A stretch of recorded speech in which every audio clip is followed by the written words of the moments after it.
Саламатсыздарбы, Оводо Лондон BBC студиясында Акчолпон Койчиева эл аралык спорт жаңылыктары менен тааныштырабыз. Пакистанда жүргүнчү ташыган поезд өрттөнүп кетип, 70-тен ашуун киши каза тапты. Кыргыз Республикасында уран кендерин геологиялык чалгындоо жана уранды иштетүүгө тыюу салуу жөнүндө мыйзам долбоору кабыл алынды.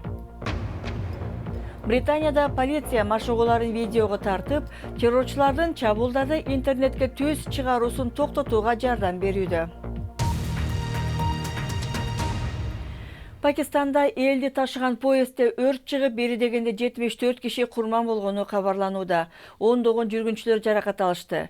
Темир жолдор боюнча министр поезддеги өрт газ баллонунун жарылганынан улам чыкты деп билдирди. Премьер-министр Имран Хан курман болгондордун жакындарына көңүл айтып, кырсыктуу тергөөнү буйрду. Бир канча мүнөт мурда поездде баратып, тутанган өрттөн аман калгандар үрөй учурган окуяны карап турушат.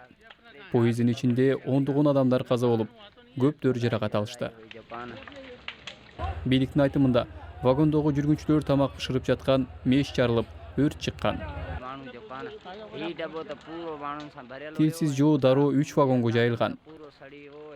Маалым болгондой, айрым жүргүнчүлөр качууга аракет кылып, терезеден секирип көз жумушту.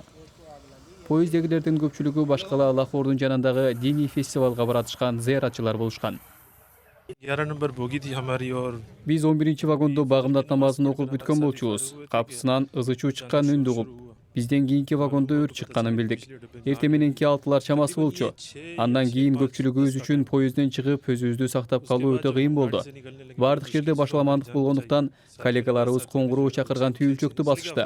Баары өлөбүз го деп турушкан, деди бул жүргүнчү. Биз менен бараткан 2 адам келип, вагондо биз менен дагы 50 адам баратканын айтты.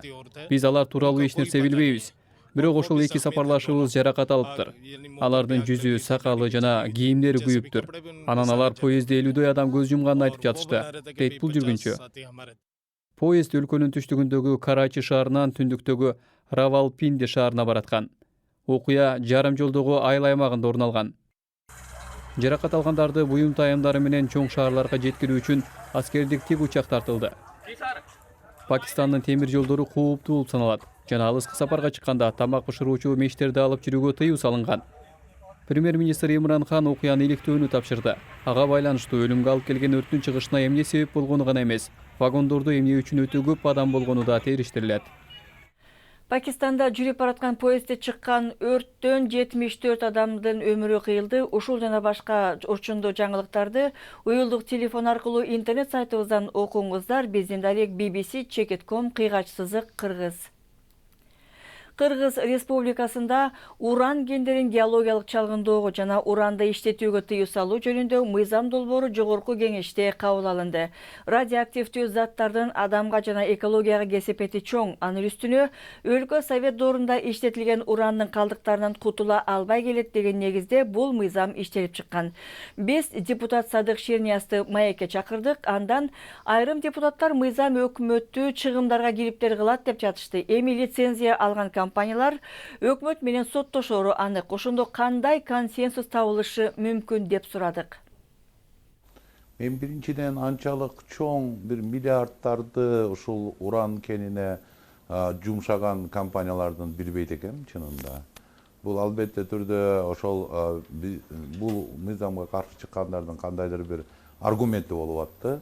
Бирок кайсы бир аргумент болбосун, баары бир менин оюмча экология биринчи орунда болуш керек. Анын үстүндө Кыргызстан мамлекетинин карманганы азыр жаратылышы жана туризм болуп турат.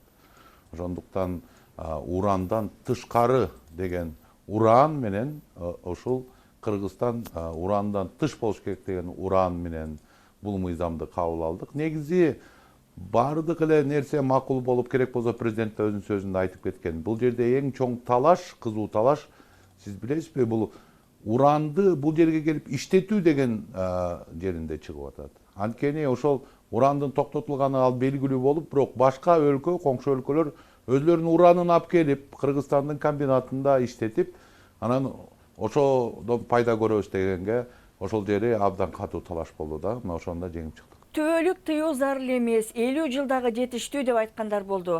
Чынында эле уран абдан кымбат, стратегиялык мааниси бар зат болуп жатпайбы? Келечекте бул маселе кандай каралышы мүмкүн? Түбөлүк эч нерсе жок. Түбөлүк эч нерсе жок. Болгону эгер ушул технологияны жакшы акыбалга алып келгенден кийин жана Кыргызстанга чынында эсептеп көрүп аябагандай пайда, натыйжалуу боло турган, экономикага зор пайдасы алып келе турган жагдайлар болсо, мен оюмча бул маселе кайта каралышы мүмкүн. Албетте, бирок эң биринчи ошол биздин жашоочулардын коопсуздугу маселе. Бул Кара Балтада уран өндүрүп байыта турган ишкана эмне болот деген суроолор берилип жатты эле. Келечеги кандай болот бул ишкананын? Ооба, ишканада 170 адам иштейт. Алардын үй бүлөсү жөнүндө дагы сөз болду. Биринчиден 170 үй бүлөнүн дээрлик бир 60% бул жөнөкөй техникалык жумушкерлер деп эсептейм. Бул биринчиден. Экинчиден, бизде андан башка дагы кен концентраттары бар. Мисалы, чыгып жаткан кокшу мамлекетке ташып атат, кендерди казып атканда концентрат боюнча. Ошолорду иштетүүгө мамлекет аракет кылыш керек. Ошол комбинатты иш менен камсыздоого аракетин кылыш керек. Экинчи жагы таза болбой баратса, компенсация түрүндө дагы чечилсе болот да. Бул жерде Таразанын ташында 6 миллион адамдын келечек коопсуздугу жана 150 үй бүлө болуп аткандан кийин баары бир биз натыйжалуу жыйынтыктар чыгарыш керек бул жакта. Ал эми уранды иштетүүгө тыюу салган мыйзам качан күчүнө кириши мүмкүн? Убактысын болжого болобу? Мен ойлойм, бул президент бир айдын ичинде ал уран өзүнүн позициясын айткандыктан уран боюнча мыйзамга кол коет деген оюм бар. Мына ошондон тартып эле күчүнө кирет бул мыйзам. Бул талкуунун келип чыгышына негизи Кыргызстандагы уран калдыктарынын абалы дагы кайсы бир деңгээлде түрткү бербедиби? Ошол совет учуруна иштетилген урандын калдыктарын зыянсыздандыруу жагы кандай болду экен? Ал жакта көптөгөн оор жагдайлар бар деген ойдомун. Бизде өзүбүзгө белгилүү болгондой бюджет тарабы көп жарагынан тартылыш, бирок ал иштерди натыйжалуу улантына өбөлгө түзгөнгө аракет кылат парламент. Сиздер көрүп жаткан BBC Кыргыз кызматы жаңылыктарды улантабыз. АКШ аскер күчтөрү Сириянын түндүгүндө Абу Бакр ал-Багдадинин базасына каршы жасалган рейдтин видеосун чыгарды. Анда америкалык атайын күчтөр Ислам мамлекети тобунун лидери жашынган имаратка кирип баратканын көрүүгө болот. Алар миссиясын аткаргандан кийин имаратты толук кыйратып салышты. Рейдте ал-Багдади менен катар 5 согушкер жок кылынды. Америкалык чалгындоо агенттигине таянган Афган атайын күчтөрү Тушкелде аба чабуулдарын жасап, мыйзамсыз өлтүрүүлөргө жол берген деп айыпталууда. Human Rights Watch адам укуктарын коргоо уюму чыгарган билдирүүдө талиптерди издеген бул бөлүм башаламан түнкү рейдтерди жүргүзүп, тургундарга ыдык көрсөтүп тынчын алган деп айтылат. Афган өкмөтү бул бөлүмдөрдү жакшыртабыз деп убада кылды. Гонконгдогу демократиячыл активисттердин каршылык акциялары Хэллоуин фестивали алдында шаардын түнкү клубтарына жеттөңдү. Бир нече айга созулган акциялардан кийин тыюу салуудан улам алардын көбү беттерине маска кийип алышкан. Шаардын борборуна көп санда полиция жайгаштырылды. Гонконгдун экономикасы соңку 10 жылдыкта биринчи жолу басаңдаганы айтылууда. Филиппиндин түштүгүндөгү Миндано аралында катуу жер титирөө болду. 5 киши каза тапканы айтылууда. Давао шаарында көп кабаттуу имарат кыйрап, 10 чакты киши камалып калган. Бул аптада бул аймакта ушуну менен экинчи жолу катуу жер титирөө болуп отурат. Экинчи күнкү силкинүүдө 7 киши курман болгон. Жапониянын Окинава аралында 500 жылдык чеп дээрлик толугу менен талкаланып калды. 13-кылымга таандык Шури чебинде бүгүн өрт чыгып, дүйнөлүк мурас деп катталган имараттын сөлөкөтү эле калды. Белгилүү туристтик жайда мурда дагы өрт чыгып, ал бир нече жолу кайра калууна келтирилген. План боюнча 2020-жылдагы Олимпиада оюндарынын шамы ушул жер аркылуу дагы алынып өтмөк. Автоунаа чыгарган эки ири компания Fiat Chrysler жана Peugeot менен Citroen'ди чыгарган PSA фирмасы биригүүгө макулдашты. Натыйжада ал дүйнөдөгү машина чыгарган 4-эң ири компания болуп калат. Фирмалардын биригиши көп каражат үнөмдөөгө шарт түзүп, электр унааларына инвестиция салууга мүмкүндүк берет. Британиянын полициясы террорчулардын чабуулдарды соц тармактарга түз көрсөтүүсүн токтотуу үчүн Facebook менен бирге иштешүүдө. Полиция террорчуларга каршы машыгуулардын денеге тагылган камералар менен видеого тартып берүүдө. Facebook анын жардамы менен террорчулар тарткан видеону дароо аныктай алчу жасалма акылды өнүктүрүүдө. Соңку 2 жылда террорчул топтор жарыялаган 26 миллион материал өчүрүлгөн.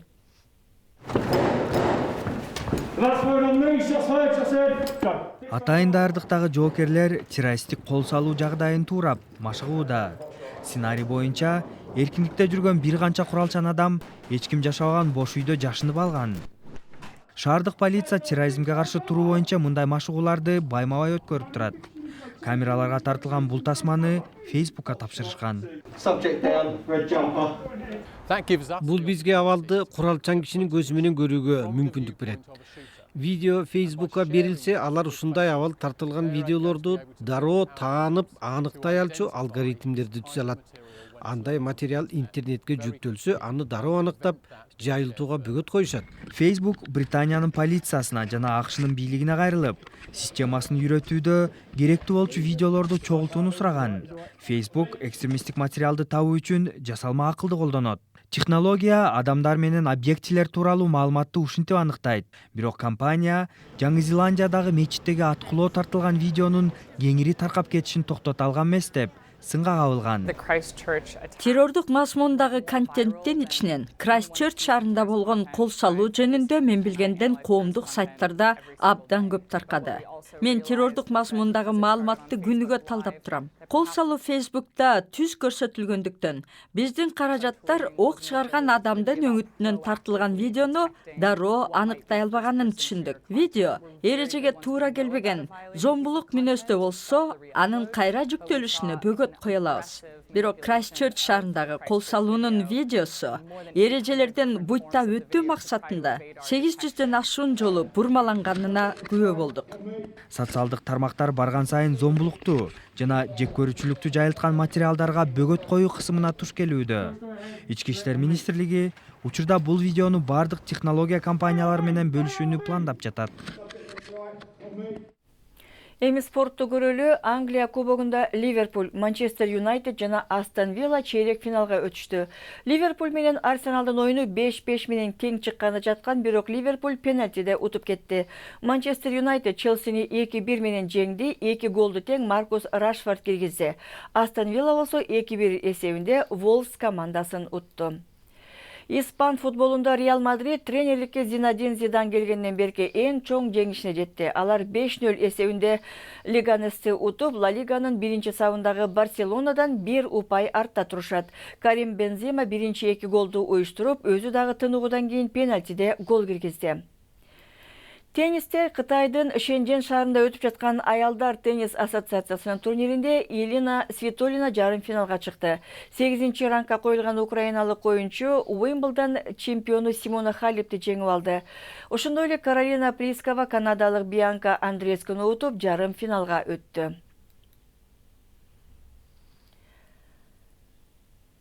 Жаңылыктан соңунда окумуштуулар кадимки жээле токкогон жөргөмүчтөрдү карап, медициналык операцияда колдонуу үчүн эки тарабынан тең жармашкан лента ойлоп табышкан.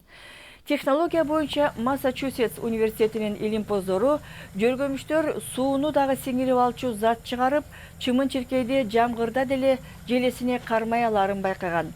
Хирургдар териде бөлүнүп чыккан суунун айынан кесилген жерди бекем жармаштырууда кыйналып келишкен.